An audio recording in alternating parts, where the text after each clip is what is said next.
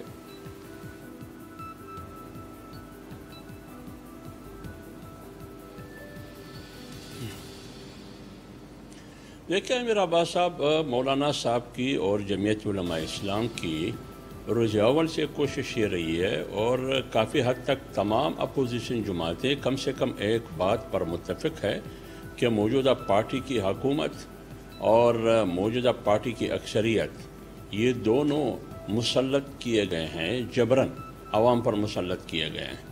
اس پر تمام پارٹیوں کا اتفاق ہے. لہٰذا تمام پارٹیوں کا اس پر اتفاق ہے کہ عوامی مینڈیٹ کے نتیجے میں نہیں, پتہ نہیں ہے یہ ہتھوڑے کا اثر ہے یا ڈنڈے کا اثر ہے, یہ پتہ نہیں ہے, یا ہتھکڑے کا اثر ہے. اور دوسری بات یہ ہے کہ یہ حکومت آپ کو معلوم ہے ان کے پاس اکثریت نہیں. پہلے تو اکثریت, ان کی اقلیت کو اکثریت میں تبدیل کی. پھر جہانگیر ترین نے خود کہا کہ 2013 میں جو دھاندلی ہوئی, انہوں نے خود ڈینائی کیا کہ کوئی دھاندلی نہیں ہوئی تھی. 2-3-4 سیٹوں میں دھاندلی ہوئی تھی, ہم نے شور شرابہ کیا, دھاندلی دھاندلی دھاندلی. پھر کہا کہ میں خود عمران خان صاحب کے پاس گیا کہ اصل مسئلہ یہ تھا جو ہم سے غلطی ہوئی ہے ٹکٹوں کی ڈسٹریبیوشن میں, ان کی تقسیم میں. تو اس کا مطلب یہ ہوا کہ وہ سارا ڈرامہ تھا جو جہانگیر ترین نے پلاپ کیا. جہاں تک کرپشن کی بات ہے تو آٹا چور گندم چور یہ کون ہے؟ جاواجد ضیاء کی رپورٹ آگے سامنے, وہ چور کہاں چلے گئے؟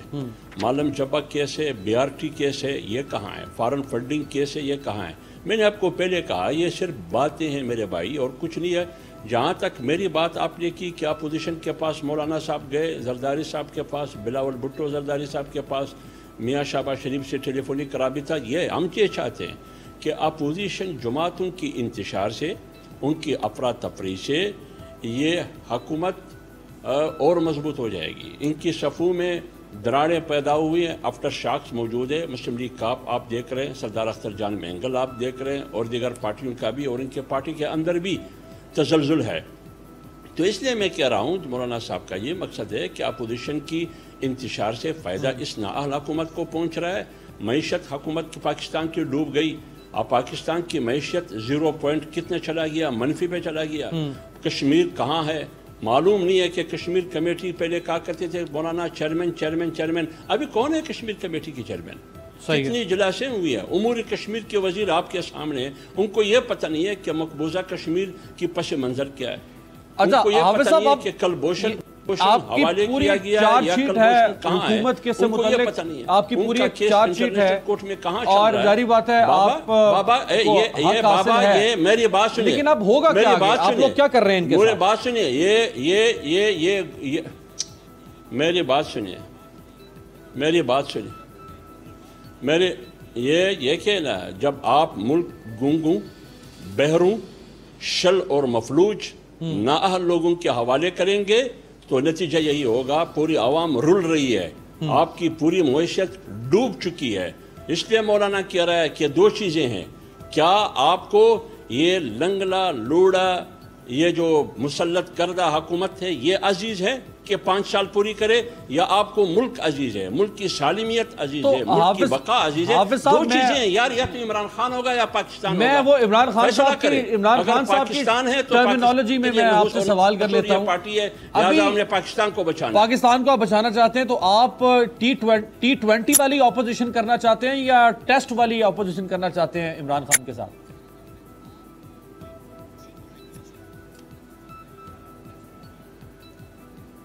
یہ ملک اگر پرانا پاکستان ہوتا تو میں ٹیسٹ اور T20 اور ون ڈے کی بات کرتا، یہ تو پرانا پاکستان نہیں ہے، ادھر نہ T20 نہ ون ڈے نہ ٹیسٹ، ادھر کوئی اور ٹیٹے آئے گا، پتہ نہیں کون سا ٹیٹے آئے گا۔ ٹی کی بات ہے، نیا پاکستان ہے نا، بدنام ہو گیا پاکستان، نیا پاکستان ہے۔ پرانے پاکستان میں T20 کی بات ہوتی تھی، ٹیسٹ کی بات ہوتی تھی، ون ڈے کی بات، ادھر پتہ نہیں ہے کس چیز کی بات ہو رہی ہے۔ ادھر تو حریم شاہ کی ٹک ٹاک کی بات ہوتی ہے، ادھر تو حریم شاہ کی ٹک ٹاک کی بات ہوتی ہے۔ روبینہ صاحب، حافظ صاحب آپ دیکھتے ہیں ٹک ٹاک؟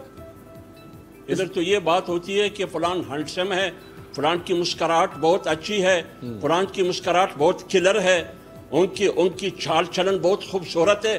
بھائی غریب سے پوچھے، غریب کی چہرے سے خون سے آنسو آ رہی ہے، وہ خون بہ رہا ہے، ان کا معاشی قتل ہو رہا ہے۔ آپ مجھے یہ بتا رہے ہیں کہ فلان میری قیادت کی مسکراہٹ بہت اچھی ہے، ان کی قد قامت بہت اچھی ہے، ان کی چال چلن بہت اچھی ہے۔ 22-70 سالہ میں کس کی مسکراہٹ اچھی ہے کس کی نہیں اچھی، اس سے میرا کوئی سروکار نہیں ہے۔ مجھے یہ بتائیے تم نے 22 کروڑ عوام کو دیا کیا؟ مجھے یہ بتائیے 22 مہینے میں تم نے کیا دیا ہے؟ بھائی پیپلز پارٹی تو آپ کہتے ہیں چور ہے، جی نقوی صاحب چور ہے، تم تو فرشتوں کی حکومت ہے۔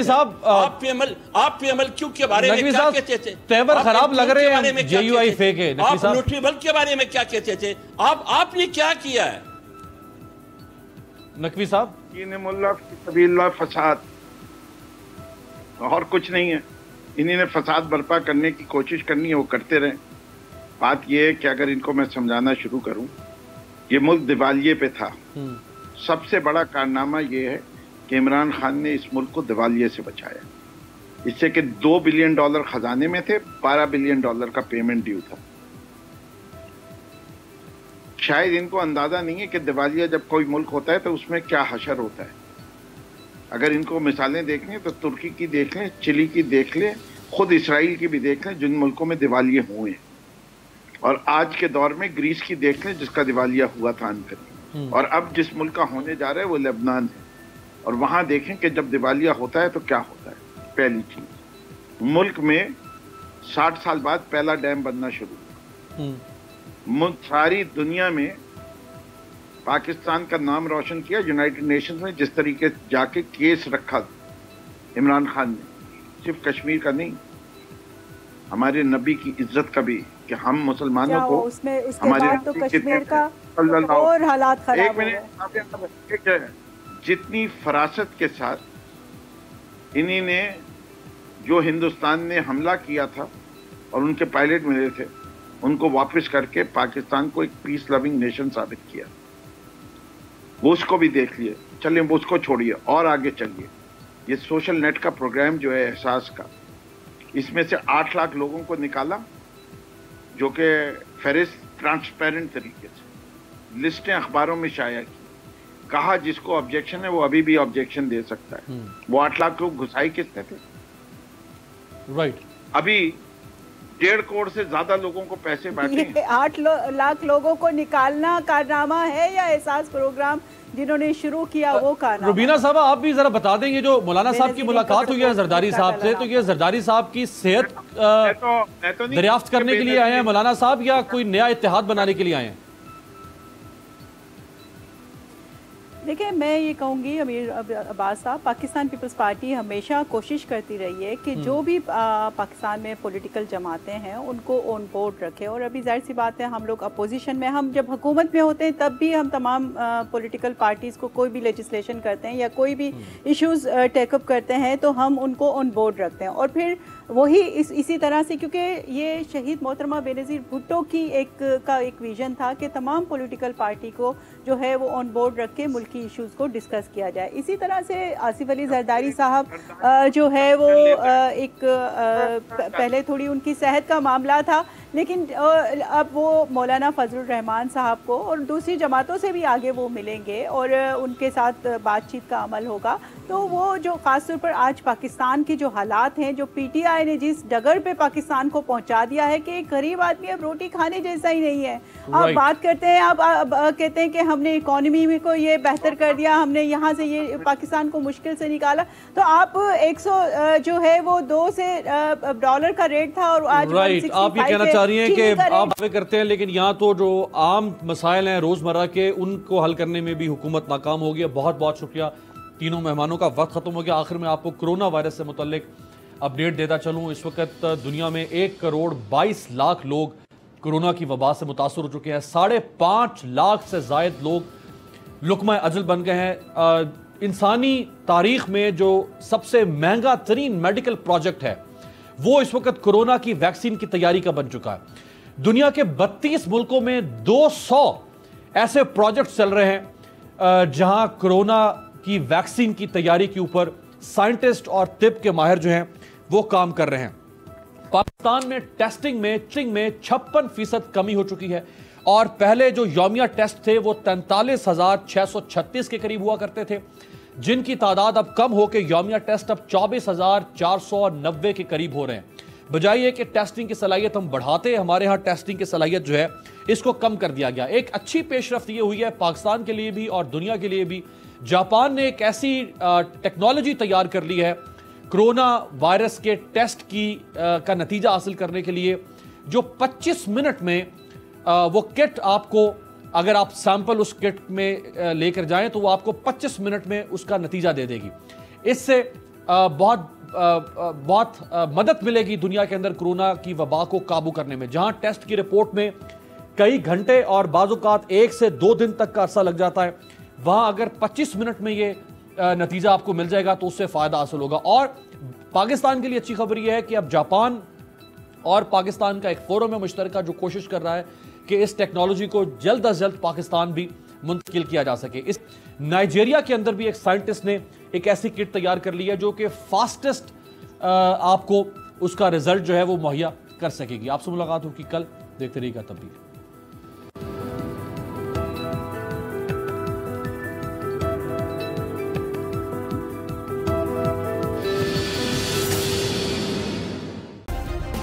سبسکرائب کریں اور بیل دبائیں تاکہ کوئی خبر رہ نہ جائے۔